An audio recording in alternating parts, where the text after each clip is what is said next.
All right, welcome back, y'all. So I'm about to hit y'all with some more juicy content. This one is 10 times a wrestler shouldn't have been allowed to perform. Now, I want to see why. For what reason said wrestlers or wrestler or whatever should not have been allowed to perform. Were they injured? You know what I'm saying? They're just like, I gotta put me in the game, coach. I gotta be in there. I gotta do my job. This is my passion. So, you know, even though I have a ripped or a torn such and such, and I could make it even more worse, you know, I still want to wrestle. Put me in. But yeah, without further ado, y'all about top strings of the video. So let's watch this stuff.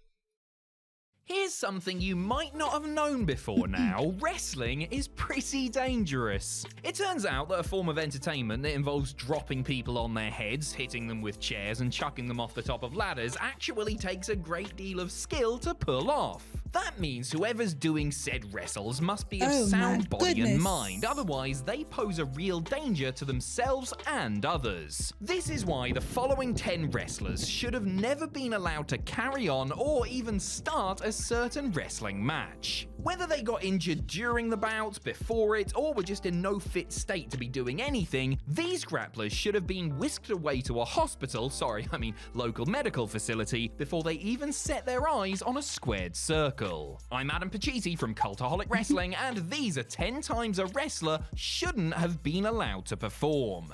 Join us. Number 10, Eddie Guerrero. Eddie Guerrero and JBL knew that they were up against it in their WWE title headliner at Judgment Day 2004. Bradshaw's transformation from beer-drinking babyface tag team specialist to J.R. Ewing-esque supervillain was sudden, and it's fair to say that not everybody bought him as a credible challenger. The two men certainly attempted to turn up the heat prior to their big showdown with some controversial promos and angles, but the real test would be in front of a sold-out Staples Center and pay-per-view audience. The match was chugging along fine on the night and was decent, if not unexceptional, until JBL blasted Latino Heat with a vicious chair shot to the head and Eddie sprung a gusher. Accidentally cutting an artery while performing the blade job, Guerrero quickly redefined the term Crimson Mask. The sheer amount of plasma shed, and there were puddles of it, clearly caused concern for Eddie's welfare among those in attendance, and it's frankly astonishing that he continued to wrestle for so long as blood poured out of the wound. Weakened by the blood loss, the champ collapsed in the ring and had to be helped backstage, where he promptly went into shock. Rushed off in an ambulance, Eddie was pumped full of fluids and stitched up before being given the week off to recover.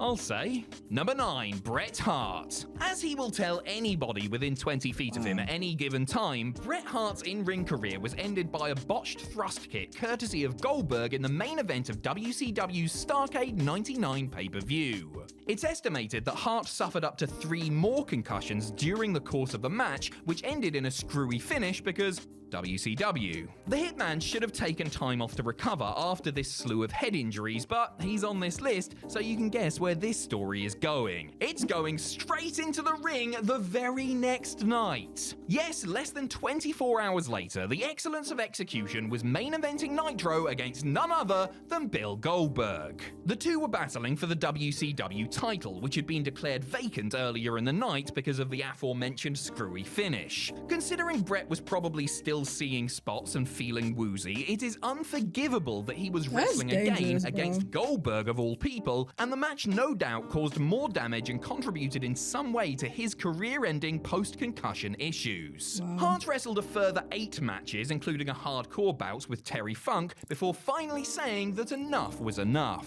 Number 8, Mr. Perfect. Alongside Bret Hart, Mr. Perfect Curt Hennig was one of the very best in-ring workers the WWE had in the early 1990s. The two put on an absolute clinic at the 1991 SummerSlam, with Hart overcoming the Perfect One to secure his first ever IC title. Whilst you wouldn't have been able to tell based on the exceptional quality, Hennig was suffering from severe back pain throughout the contest, which had begun in the weeks leading up to it.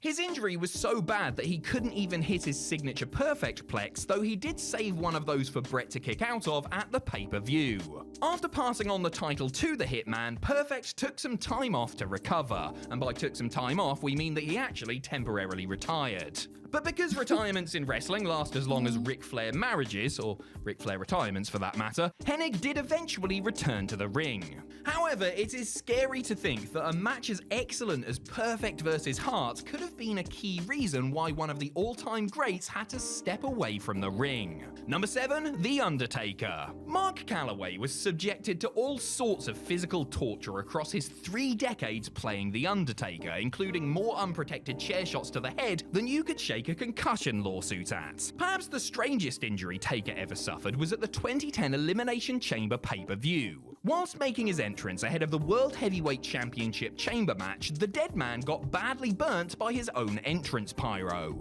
Undertaker abandoned his usual slow walk to the ring and rushed inside the chamber, where he quickly doused himself with water. The fire had given him 1st and 2nd degree burns to his neck and chest. He was only saved from further damage thanks to his thick black coat. Told you a goth phase would be useful, Mum. Taker was cleared by a ringside doctor, but he then had to stand inside the pod for over half an hour, where he could literally smell his own cooking flesh. They had to have him in there to set up his match with Shawn Michaels at WrestleMania 26, yes, but surely there had to be a better way than this. Number 6, Kurt Angle. Despite being an excellent match, the main event of WrestleMania 19 was definitely cursed. This is the infamous Brock Lesnar shooting star press match, where the next big thing damn near killed himself trying to rotate his huge carcass through the air to end the match. However, before the bell had even rung, the other participant in this WWE Championship contest was also seriously banged up. Angle re-injured his famous broken freaking neck in the build-up to his match with Lesnar at No Way Out, with things being bad to the point that he was almost taken off the show and replaced with Chris Benoit. Lesnar and Angle even had a match on a pre-Mania SmackDown for the title, just in case WWE wanted to pull the old switcheroo. However, being the absolute madman he is, Angle fought through the injury and put Lesnar over at the show of shows. He then took 3 months off to have experimental surgery to fix the litany of issues with his neck. Angle vs. Lesnar was a worthy WrestleMania main event, but it actually ended up endangering both men's lives, and surely no wrestling match is worth that. Number 5, Kurt Angle. It's a Kurt Angle double whammy, and whammy is the operative word in this entry. Kurt Angle and Triple H were fighting over the affections of Stephanie McMahon in the build-up to SummerSlam 2000, one of the best soap opera storylines WWE has ever done. In the opening melee, the game got Angle up on the announce table for a pedigree. Regrettably, the table broke prematurely, sending the Olympian crashing face-first into the floor and giving him a gold medal-worthy concussion. Angle was rushed to the back, but re-emerged for the match's conclusion. He was visibly out of it upon his return, clearly still suffering the effects of the table spot. Considering the match ended with The Rock pinning Triple H, they could have really just kept Kurt out of the remainder of it. Yes, his inclusion was maybe needed to further the love triangle storyline, but they could have done something on Raw, and anyway, that got dropped not long after because Triple H got jealous. Number 4, Big Van Vader. The late great Big Van Vader's incredible combination of size, power, and agility made him one of the most unique performers to ever grace a wrestling ring. He was like a slasher movie monster, completely relentless in his pursuits. Also, much like Jason Voorhees or Michael Myers, he could brush off wounds that would have left any normal man dead. During a match in Japan in 1990, Vader suffered an errant thumb to the eye from his opponent Stan Hansen, with stomach-churning results. His left eye popped completely out of its socket, leaving the mastodon looking like he was wearing a pair of comedy glasses. Not fazed by having his entire eye come out of his head, the big man casually popped it back in and held it in place with his eyelid to finish the match. That, dear viewers, is utterly mental, and there is no way that Vader should have been allowed to continue. Exactly. I mean, do I really need to explain how bad it was that his eye wasn't where it was supposed to be? I'm no doctor, but that sounds like something that needs immediate medical attention. Number 3, Mankind. When it comes to the Mount Rushmore of wrestling bumps, Mick Foley probably has 2 or 3 heads all to himself. And he would also probably jump off said mountain through a flaming table if you let him. His most iconic stunt is, of course, his terrifying fall from the top of Hell in a Cell during his King of the Ring 1998 match with The Undertaker. Mick Foley was sent hurtling off the side of the structure over 20 feet to the ground below. He disintegrated the announce table when he made contact with it, lying in a crumpled heap as millions of fans around the world wondered if he had even survived the fall. We all know what happened next. Mankind somehow carries on the match, takes yet another terrifying bump through the cell, and wrestles a full-on match, including thumbtack spots with Taker before eating a pin. It is iconic, one of the most important wrestling matches of all time, but the toll it took on poor Foley's body is evident to this very day. Number 2, Matt Hardy. Early into their Broken Rules match at AEW's All Out 2020 pay-per-view, Sammy Guevara tackled Matt Hardy off the top of a scissor lift, sending both men crashing through a table. A super dangerous spot, Matt ended up smacking his head on the concrete floor, knocking him totally loopy. I mean, firstly, why wasn't the floor padded? Secondly, why aren't there more tables to break the fall? I'm thinking and thirdly, the floor is not padded. Thought this was a good idea?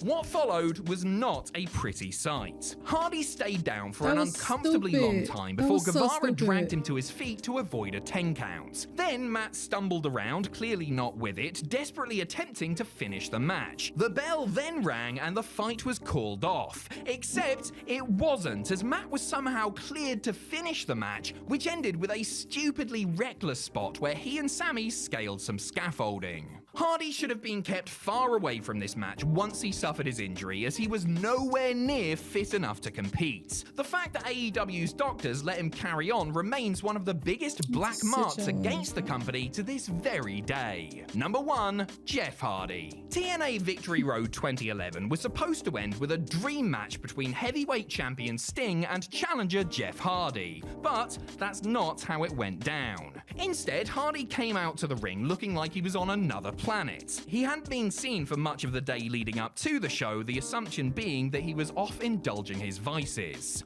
When the time came to start the match, Eric Bischoff called an audible and had Sting forcibly pin Hardy after just 88 seconds of action, most of which was just Jeff taunting the crowd. The TNA fans chanted that the spectacle was a lot of rubbish, although they did use much spicier language, and Sting replied with, "I agree," which was a damning indictment of what had just happened. This was a sad sight to see. Hardy at his lowest, the absolute worst of his personal issues. That said, the issue should...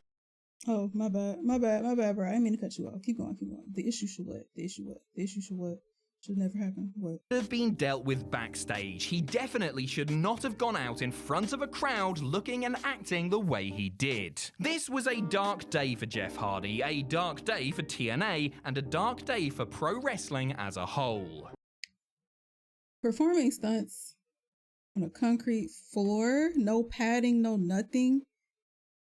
You looking for an injury. Like, that's crazy as hell. But yeah. And then, oh my God, that guy's eye popped out. I can't remember his name, but his eye popped out. And he did not care. Like, I'm pretty sure he cared, but he was like, the show must go on. Like, I'm not gonna let one eyeball stop me from doing what I gotta do. That is insane. But that's gonna do it for this reaction. Y'all leave some comments down below. Let me know what you guys think, and I will see you. I will see y'all later. Bye.